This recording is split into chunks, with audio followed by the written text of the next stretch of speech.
இன்னைக்கு நம்ம என்ன பார்க்க போறோம் சொல்லி பார்த்தோம்னா, பூர்வ ஜென்ம பாபங்களின் தாக்கத்தை எவ்வாறு நாம் குறைத்து கொள்ள வேண்டும் அப்படிங்கிறத தான் பார்க்க போறோம்.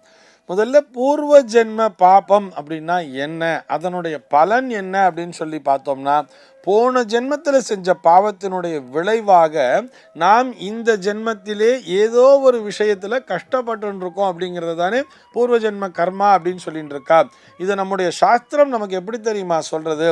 பூர்வ ஜென்ம கிருதம் பாபம் வியாதி ரூபேன பீட்டுதேன்னு சொல்றது. அதாவது முன் ஜென்மாவிலே நாம் செய்த அந்த பாவங்கள் அத்தனையும் இந்த ஜென்மாவிலே நமக்கு வியாதியின் மூலமாக வந்து சேர்கிறது அப்படின்னு சொல்றது.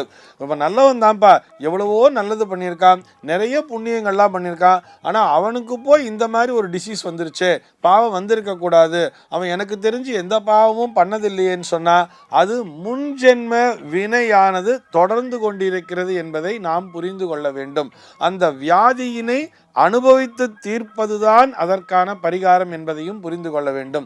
நம்ம இப்படி வேணா எடுத்துக்கலாமே, ஒரு பூர்வ ஜென்ம பாபம் என்பது நம்ம பேங்க்ல வாங்கியிருக்கிற ஒரு லோன் மாதிரின்னு வச்சுக்கலாமே. ஒரு கடன் வாங்கி வச்சிருக்கோம், அந்த கடனை அடைத்தால் மட்டும்தானே அதிலிருந்து நம்மால் விடுபட முடியும்.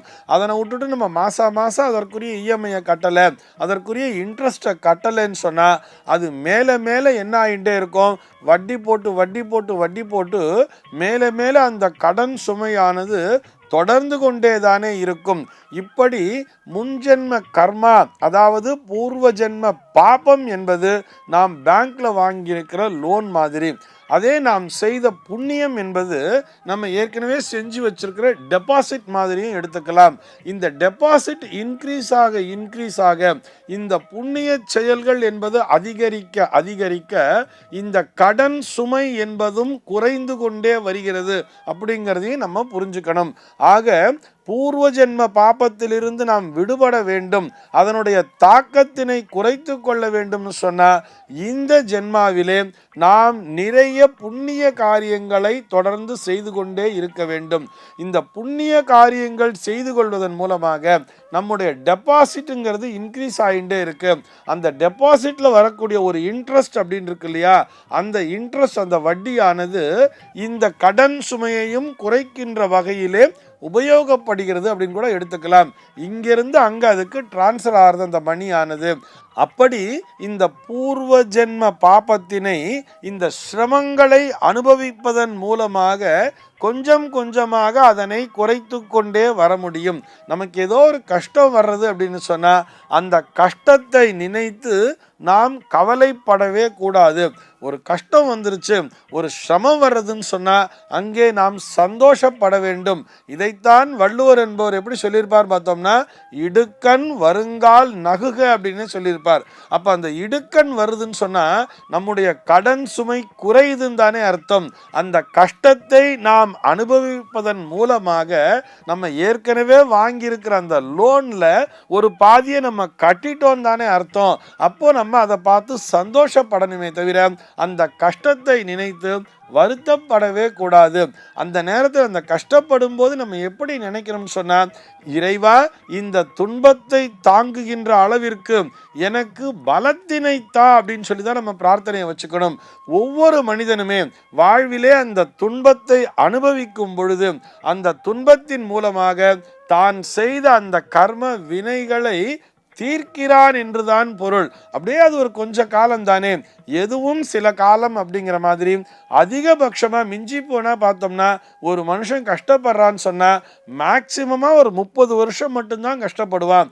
அதற்கு அடுத்த 30 வருடம்னு பார்த்தோம்னா அவனுடைய வாழ்விலே உயர்வு என்பதுதான் வந்து கொண்டே இருக்கும். அதாவது வாழ்வில உயர்வுங்கிறது வரும்பொழுதுதான் நிறைய புண்ணிய காரியங்களை செய்து கொண்டே இருக்க வேண்டும். அந்த புண்ணிய காரியங்களை அதிகப்படியாக செய்து கொண்டே வரும் பொழுது தானாகவே இந்த கர்ம வினை என்பது குறைந்துவிடும். அதனால ஒரு கஷ்டம் வரும் பொழுது இதெல்லாம் என் பூர்வ ஜென்ம பாவம், என்ன பண்றது அப்படிங்கிற மாதிரி நினைச்சுண்டு ரொம்ப வருத்தப்படாம, வருத்தத்திற்குள்ளே செல்லாமல் அந்த நேரத்திலும் துன்பப்படுகின்ற நேரத்திலும் கூட மற்றவர்களுக்கு உதவிகரமாக செயல்பட வேண்டும். இப்போ உதாரணத்துக்கு இப்படி கூட எடுத்துக்கலாமே, இப்போ நமக்கே சாப்பாட்டுக்கு கஷ்டம், ஏதோ ரொம்ப கஷ்டப்படுறோம், வர்ற சம்பளம் ஒரு கூழுக்கும் கஞ்சிக்கும் தான் சரியாக இருக்கு, வாய்க்கும் வயிற்றுக்கும் தான் சரியாக இருக்கணும் பொழுது, அந்த நேரத்தில் நமக்கு ஒரு லோடு ஏதோ ஒன்று சேர்ந்துருதுன்னு வச்சுட்டா கூட, ஒரு உறவினர்கள்லையே ரொம்ப கஷ்டப்படுற ஒரு குழந்தை நம்ம வீட்டுக்கு வந்துட்டான்னா கூட நம்ம என்ன பண்ணணும்னு சொன்னால், நம்ம சாப்பிட்ற அந்த சாப்பாட்டையே அந்த குழந்தைக்கும் பகிர்ந்து அளிக்க வேண்டியது. என்னடா நானே கஷ்டப்பட்டுட்டு இருக்கேன், இதில் இவன் வேற எனக்கு ஒரு சுமையா சேர்ந்துட்டானே அப்படின்னு நினைக்காம, இது அத்தனையுமே உலகத்திலே நடக்கக்கூடிய ஒவ்வொரு செயல்களிலுமே அந்த காரண காரியம் என்பது இருந்து கொண்டுதான் இருக்கும். நாம் துன்பப்பட்டாலும் நம்மை சுற்றி இருப்பவர்கள் நல்லபடியாக வாழ வேண்டும். நம்மால் ஆன உதவியினை அடுத்தவர்களுக்கு செய்து கொண்டே இருக்க வேண்டும் என்ற எண்ணத்தினை எவன் ஒருவன் பெற்றிருக்கிறானோ அவனுக்கு நிச்சயமாக அந்த பூர்வ ஜென்ம பாபம் என்பது பெரிய தாக்கத்தினை ஏற்படுத்தாது. நம்ம இந்த ஜென்மால ஒரு மனுஷ ஜென்மாங்கிறத எடுத்திருக்கோம்னு சொன்னாலே அங்க என்ன தெரியுமா அர்த்தம்? நம் மூலமாக இறைவன் இந்த உலகத்திலே ஏதோ ஒரு விஷயத்தை செய்து கொண்டிருக்கிறார் என்பதை புரிந்து கொள்ள வேண்டும். ஒவ்வொரு மனிதனுமே தன்னால் ஆன வகையிலே மற்ற உயிரினங்களுக்கு உணவளித்து கொண்டிருக்கிறான் அல்லது மற்றவர்களை வாழ்வித்து கொண்டிருக்கிறான் என்பதுதான் பொருள். நமக்கு ஒரு துன்பம் வந்தாலும் சரி அல்லது அதிகப்படியான ஒரு சொத்து சேர்க்கை என்பது வந்தாலும் சரி, நம் மூலமாக இறைவன் இந்த உலகத்திலே மற்றவங்களுக்கெல்லாம் ஃபீட் பண்ணிட்டு இருக்காருன்னு அர்த்தம். இதை நாம் புரிந்து கொள்ள வேண்டும்.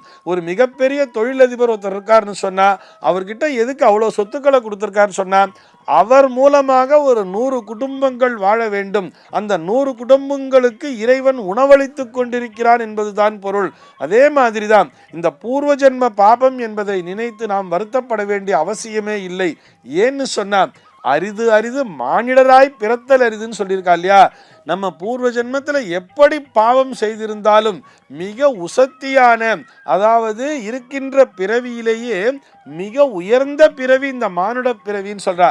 இந்த மானுட பிறவிங்கிறது நமக்கு கிடைச்சிருக்கு இல்லையா? அப்போ என்ன அர்த்தம்? இது நம்ம எப்படி புரிஞ்சுக்கலாம்? பூர்வ ஜென்மத்திலே பாபத்தை விட புண்ணியம் அதிகமாக செய்திருக்கிறோம்.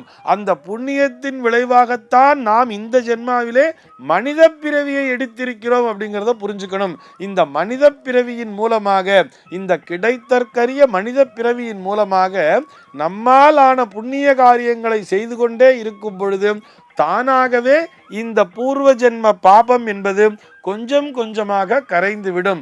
அந்த லோன், ஏற்கனவே வாங்கியிருக்கிற அந்த பேங்க் லோனுங்கிறது கொஞ்சம் கொஞ்சமா அது தன்னாலேயே சரியா போயிடும். அந்த லோனுங்கிறது தீர்ந்துடும் அப்படிங்கிறத நம்ம நன்னா புரிஞ்சுக்கணும். சர்வே ஜனாஹ சுகினோ பவந்து.